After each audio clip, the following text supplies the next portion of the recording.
Ice as की कल्पना करें। बड़े बड़े मैमथ, अंतहीन बर्फ और आज के किसी भी शिकारी से अलग एक शिकारी डायर वुल्फ।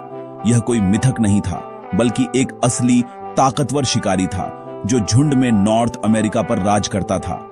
हजारों सालों तक डायर वुल्फ समय के साथ खो गए थे, जिन्हें केवल जीवाश्मों से ही जाना जाता था। लेकिन अब कोलोसल बायोसाइंसेस के वैज्ञानिक जेनेटिक इंजीनियरिंग का इस्तेमाल करके उन्हें वापस लाना चाहते हैं। ग्रे वुल्फ के डीएनए को एडिट करके वे इस प्राचीन जानवर को फिर से बनाना चाहते हैं। यह एक साहसी खोज है, एक ऐसी खोज जो पूछती है कि क्या हमें प्रकृति की कहानी को फिर से लिखना चाहिए और एक लेजेंड को फिर से जीवित करना चाहिए। यह यात्रा एक ही सवाल से शुरू होती है, क्या हम डायर वुल्फ को वापस ला सकते हैं और क्या हमें ऐसा करना चाहिए? डायर वुल्फ, एनोसाइन डायरस, आइस एज का एक सच्चा विशाल जानवर था। आज के ग्रे वुल्फ से 25% बड़ा और ज्यादा मजबूत। उन्होंने हजारों सालों तक नॉर्थ अमेरिका पर राज किया। शिकारी और स्केवेंजर दोनों के रूप में फलते फूलते रहे। जीवाश्म, खासकर लाब्रेटार पिट्स से मिले, उनके ताकतवर जबड़े और हड्डी तोड़ने वाले दांतों को दिखाते हैं। लेकिन जैसे ही आइस एज खत्म हुआ, उनका शिकार गायब हो गया और मौसम गर्म हो गया। अपना आप को ढाल न पाने के कारण डायर वुल्फ गायब हो गए। उनकी जगह तेज, ज्यादा लचीले ग्रे वुल्फ ने ले ली। उनका विलुप्त होना एक कड़वी याद दिलाता है। जब उनकी दुनिया बदलती है तो सबसे ताकतवर भी गिर सकते हैं। उनकी हड्डियां बची हुई हैं, जो शक्ति, नुकसान और प्रकृति की नाजुकता की कहानी कहती हैं। आज कोलोसल बायोसाइंसेस असंभव को हासिल करने की कोशिश कर रहा है, डी एक्सटिंक्शन। उनकी योजना प्राचीन डीएनए का इस्तेमाल करके ग्रे वुल्फ के जीन्स को एडिट करना, डायर वुल्फ के अनोखे गुणों को फिर से बनाना।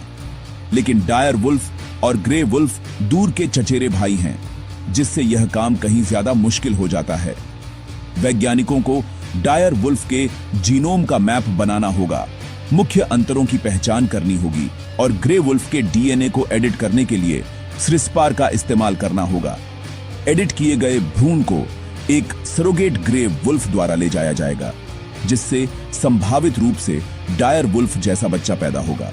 यह एक मुश्किल, हाई स्टेक प्रक्रिया है। कुछ विज्ञान, कुछ उम्मीद। लक्ष्य सिर्फ एक जानवर नहीं, बल्कि एक फलती फूलती आबादी।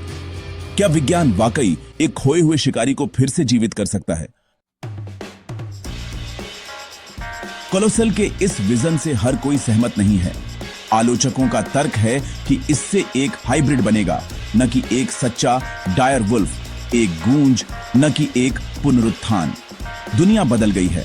प्राचीन शिकार गायब हो गए हैं, आवासों की जगह शहरों ने ले ली है। आज एक बड़े शिकारी को छोड़ना नाजुक इकोसिस्टम को बिगाड़ सकता है। कुछ का कहना है कि संसाधनों का इस्तेमाल लुप्तप्राय प्रजातियों की रक्षा के लिए किया जाना चाहिए, न कि विलुप्त हो चुके जानवरों को फिर से जीवित करने के लिए। फिर भी समर्थक मानते हैं कि डी एक्सटिंक्शन संरक्षण के लिए सफलताओं को जन्म दे सकता है और खोए हुए इकोलॉजिकल संतुलन को बहाल कर सकता है। बहस जोरों पर है। क्या हमें जीवित पर ध्यान देना चाहिए या अतीत को वापस लाने की हिम्मत करनी चाहिए? जवाब विज्ञान और प्रकृति के भविष्य को आकार दे सकता है। डी एक्सटिंक्शन जादू नहीं है, यह कई टुकड़ों वाली एक वैज्ञानिक पहेली है। जेनेटिक इंजीनियरिंग जैसे कोलोसल का तरीका अत्याधुनिक है, लेकिन पूरी तरह से विलुप्त जानवरों के लिए अप्रमाणित है। एक और तरीका बैक ब्रीडिंग, खोए हुए गुणों को फिर से जीवित करने के लिए सिलेक्टिव ब्रीडिंग का उपयोग करता है, जैसा कि क्वागा प्रोजेक्ट में देखा गया है। लेकिन अगर हम एक विलुप्त जानवर को फिर से बना भी सकते हैं, तो क्या हमें ऐसा करना चाहिए? दुनिया बदल गई है और जीवित रहने के नियम भी बदल गए हैं। कुछ का तर्क है कि हम खोई हुई प्रजातियों के ऋणी हैं, खासकर वे जो मनुष्य द्वारा विलुप्त की गईं। दूसरे अनचाहे परिणामों की चेतावनी देते हैं। आखिरकार ये प्रोजेक्ट हमें पृथ्वी पर जीवन को आकार देने में हमारी शक्ति और जिम्मेदारी का सामना करने पर मजबूर करते हैं।